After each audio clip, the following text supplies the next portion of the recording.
केवल रवि किरण से जिनका संपूर्ण प्रकाशित है अंतर, उनकी वाणी में होता है तत्वों का सुंदरतम दर्शन। सत्य दर्शन बोध चारित्र पथ पर अविरल जो बढ़ते हैं मुनिगण। अरहत देव परम आगम गुरु को, अरहत देव परम आगम गुरु को शत शत वंदन, शत शत वंदन, शत शत वंदन, शत शत वंदन।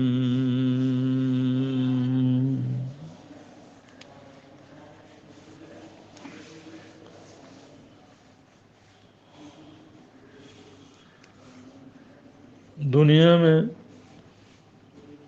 आगे किस तरह का वातावरण होगा ये पूरी तरह अनिश्चित है।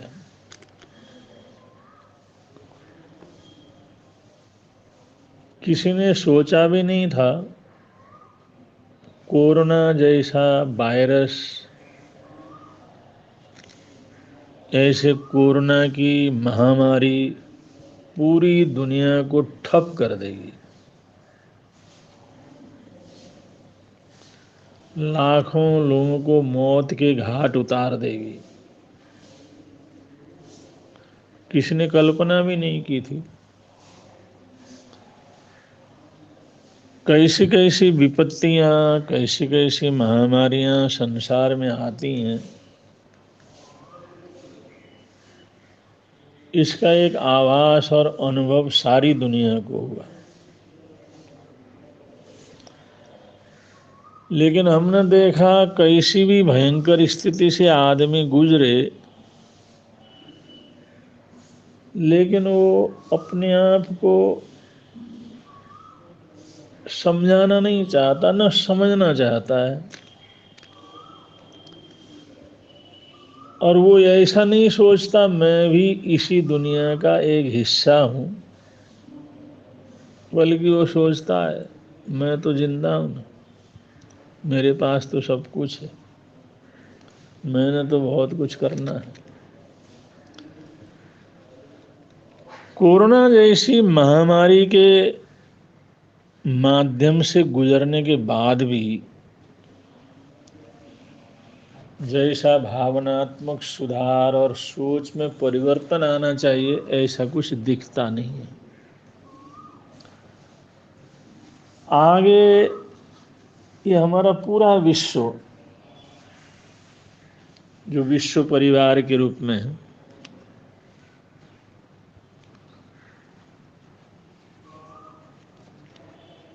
इसके सामने किस तरह की परिस्थितियां बनेगी ये अभी हम कुछ कह नहीं सकते। आप लोग देख रहे हैं, अनुभव कर रहे हैं, रूस और यूक्रेन का युद्ध चल रहा है। रूस किसी भी कीमत के ऊपर रुकने को तैयार नहीं और यूक्रेन किसी भी कीमत के ऊपर झुकने को तैयार नहीं।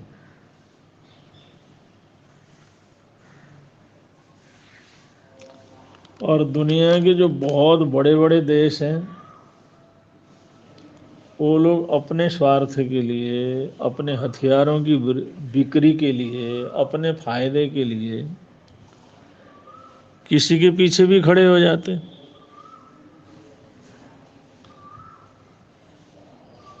ऐसा ही कुछ चल रहा है। अमेरिका है, नाटो देश है, वो यूक्रेन को पीठ बल दे रहे हैं। लेकिन देना किसी ने नहीं है। बस ये जितना युद्ध होगा उतने हथियार बिकेंगे और उन बड़े देशों को फायदा होगा। कुछ लड़ने के लिए हथियार खरीद रहे हैं तो कुछ अपनी सुरक्षा के लिए खरीद रहे हैं। हथियारों का व्यापार तो अपने आप में बहुत बड़ा चल रहा है।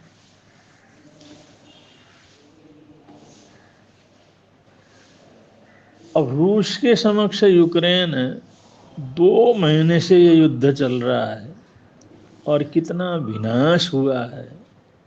पता नहीं कितने लोग मर गए हैं, शहर के शहर खत्म हो गए हैं, गांव के गांव बर्बाद हो गए हैं। लाखों लाखों की तादाद में लोग शरणार्थी बनकर के दूसरे देशों के अंदर गए हुए हैं, शरणार्थी कैंपों में रुके हुए हैं। और यूक्रेन जैसा देश वो तो बिल्कुल तबाह हो चुका है पूरी तरह से। बड़े बड़े शहर जहाँ पर सौंदर्य पर्यटन अपने चरम सीमा पर था, आज खाक में मिल चुका है। लेकिन युद्ध लगातार चालू है, धमकियां लगातार चालू हैं।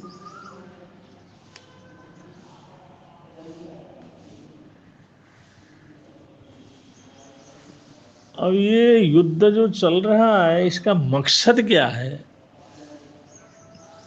न यूक्रेन अपने देश की बर्बादी, वहाँ की जनता की बर्बादी उसको देखता है। वो कहता है मैंने लड़ना है। और रूस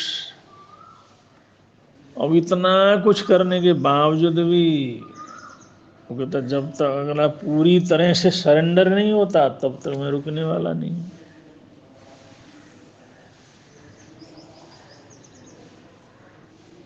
अब ये ईगो, अभिमान,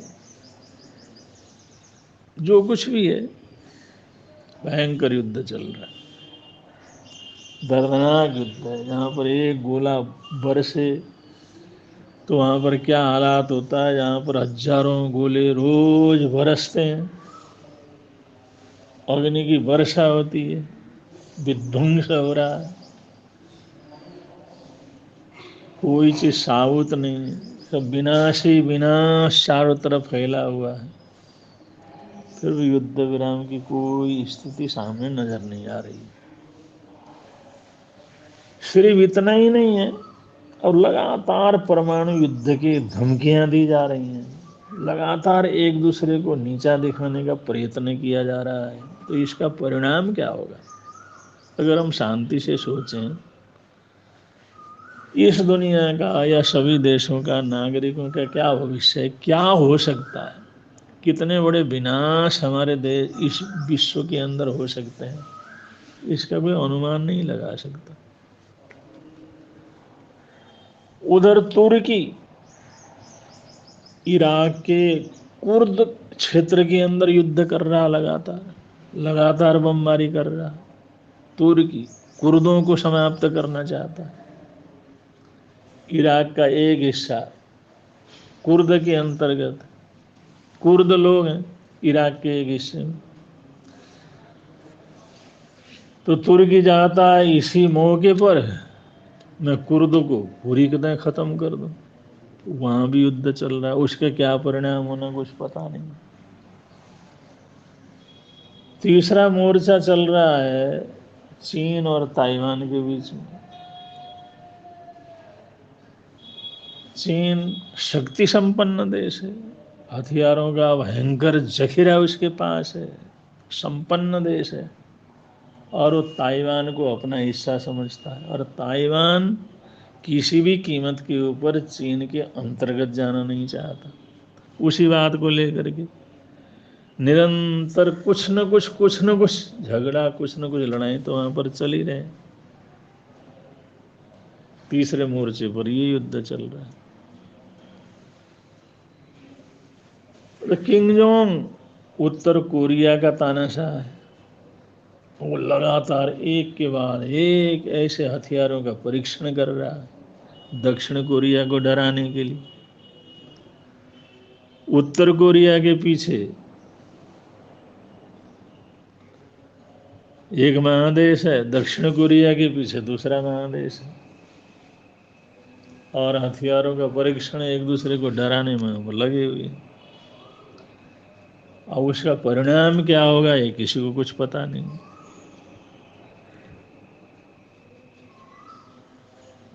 पांचवें मोर्चे पर इजराइल है। इजराइल और फिलिस्तीन के बीच में पहले भी युद्ध होकर के छूटा है। वो भी आसपास के जो इलाके हैं जिनके ऊपर इजराइल का अपना नज़र है, वो इसी समय उनको भी निपटाना चाहता है। अब ये लोग क्या करेंगे, किस तरह से शांति होगी। एक मोर्चे में युद्ध नहीं, कहीं कहीं मोर्चे के ऊपर चल रहा है, और तालिबान और पाकिस्तान दोनों एक दूसरे से टकरा रहे हैं। पहले पाकिस्तान में तालिबान को बड़ा सहयोग दिया अफगानिस्तान में। अब जो तालिबान और पाकिस्तान के सेना में टकराव, भयंकर टकराव, सीमा विवाद।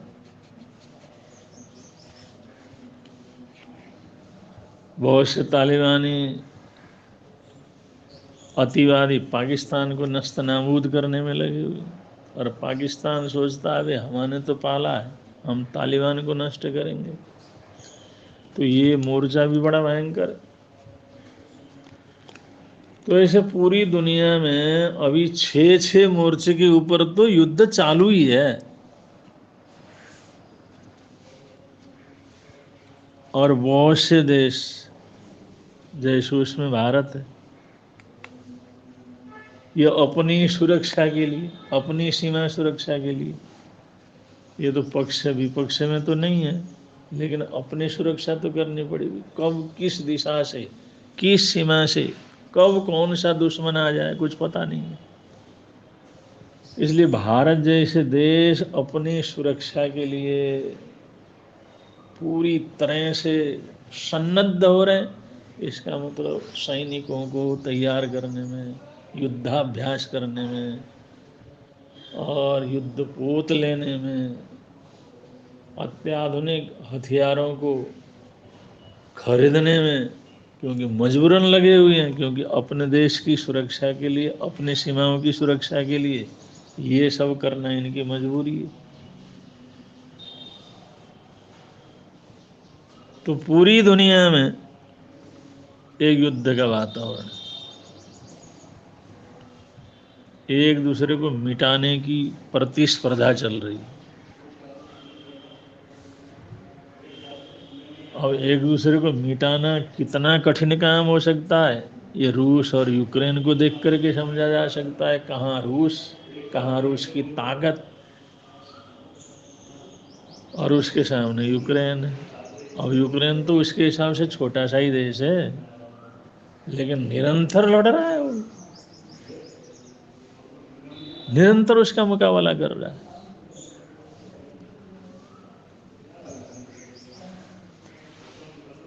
तो एक दूसरे को मिटाना भी कोई आसान काम नहीं, एक दूसरे को पूरा समाप्त कर देना भी कोई आसान काम नहीं।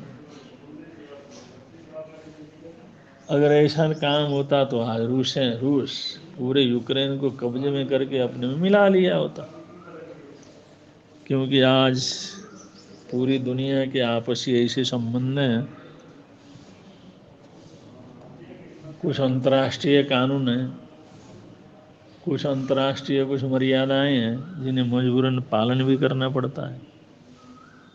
और पूरी दुनिया के देश कहीं न कहीं एक दूसरे से उपकार से उपरीत हैं, एक दूसरे के सहयोग से जीते हैं। तो ये बड़ी एक विकट परिस्थिति पूरी दुनिया के ऊपर छाई हुई है। बस प्रार्थना तो ये है मानवता बची रहे, और ये पूरा विश्व, पूरी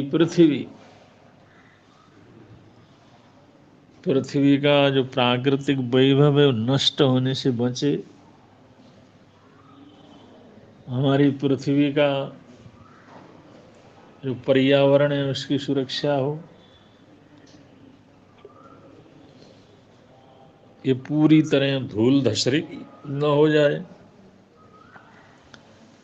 अब ऐसी प्रार्थना तो हर जगह से चल रही है, लेकिन देश, पूरी दुनिया किस तरह से इस समय युद्ध भूमि के रूप में परिवर्तित हो रही है, ये अपने आप में एक बहुत बड़ा प्रश्न है। इसका परिणाम क्या होगा, इसका तो कोई अनुमान ही नहीं लगाया जा सकता। जिस तरह के परमाणु हथियार, जैविक हथियार ऐसे जो तैयार किए जा रहे हैं, उनकी विनाशशीलता इतनी भयंकर है, उसका दुष्परिणाम क्या समाज के सामने आएगा, दुनिया के सामने आएगा, इसका भी कोई अनुमान नहीं लगाया जा सकता। ऐसी हालात में मनुष्य को थोड़ी सद्भावना पूर्वक जीवन जीने का अभ्यास करना चाहिए। जहाँ हैं वहाँ पर शांति बहाल हो, ऐसा प्रयत्न करना चाहिए। लेकिन असहनशीलता, असंतुष्टि, अभिमान इतना दुनिया के अंदर है।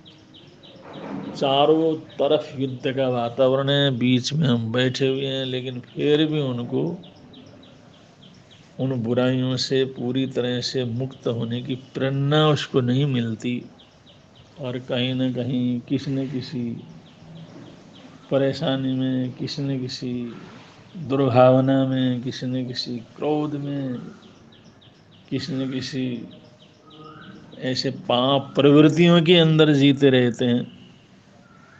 इसका परिणाम क्या होगा?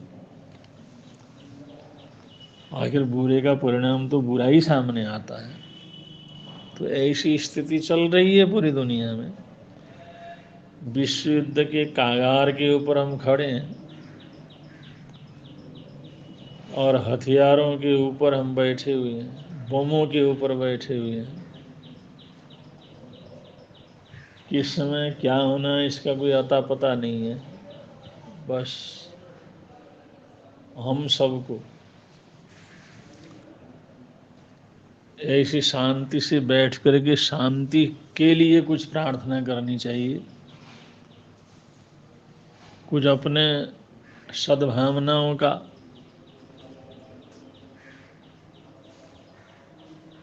सद्भावना, विश्व प्रेम, भाईचारा, परस्पर उपग्रहो जीवानां सर्वे भवन्तु सुखिनः सर्वे सन्तु निरामया या सर्वे भद्राणि पश्यन्तु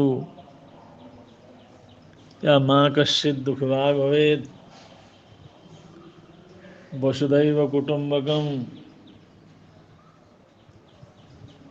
इन आदर्शों को मानसिक रूप से, वाचिक रूप से और कार्य रूप में बल देने का प्रयत्न करना चाहिए। तो हो सकता है इन प्रयत्नों से दुनिया के अंदर शांति छा जाए, और ये जो विनाश लीला चारों तरफ चल रही है, उस विनाश लीला का समापन हो, उसकी इतिश्री हो, और इस दुनिया में सभी लोग शांति के साथ जी सकें। ऐसा उपक्रम करना, सोचना, चिंतन करना, और उन भावों को, विचारों को लोक के अंत तक पहुंचाने का प्रयत्न करते रहना चाहिए, क्योंकि हम सब यही कर सकते हैं, और तो क्या कर सकते हैं। और इंसान कर भी क्या सकता है? एक प्रार्थना के सिवाय, मंगल कामनाओं के सिवाय, सद्भावनाओं के सिवाय, प्रभु के चरणों में प्रार्थना के पुष्प समर्पित करने के सिवाय आदमी कर ही क्या सकता है? जो साधारण आदमी, साधारण जन समुदाय है, उसके बस में क्या? यही चीज है। और कभी कभी जन साधारण की इन भावनाओं का भी बड़ा चमत्कारिक प्रभाव होता है। ये भी समय समय पर देखा गया है। इसलिए जो हम कर सकते हैं हमारे को कर गुजरने का प्रयत्न करना चाहिए। ऐसा करेंगे सब प्रकार की सुख शांति रहेगी। कम से कम हमारे मन के अंदर एक संभाव का वातावरण बना रहेगा।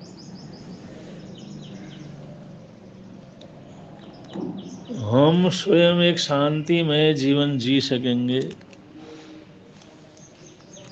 और हमारे संपर्क में आने वालों को भी एक शांति का संदेश हम पहुंचा सकेंगे। बस ये श्रृंखला धीरे धीरे आगे बढ़ती रही तो पूरी दुनिया में सुख शांति भी छा सकती है। तो इन्हीं हार्दिक हार्दिक मंगल कामनाओं के साथ, सद्भावनाओं के साथ, सद्विचारों के साथ, वसुधैव कुटुंबकम के साथ अपने वक्तव्य को यहाँ पर विराम दे रहे हैं। बोलिए भगवान महावीर स्वामी की जय।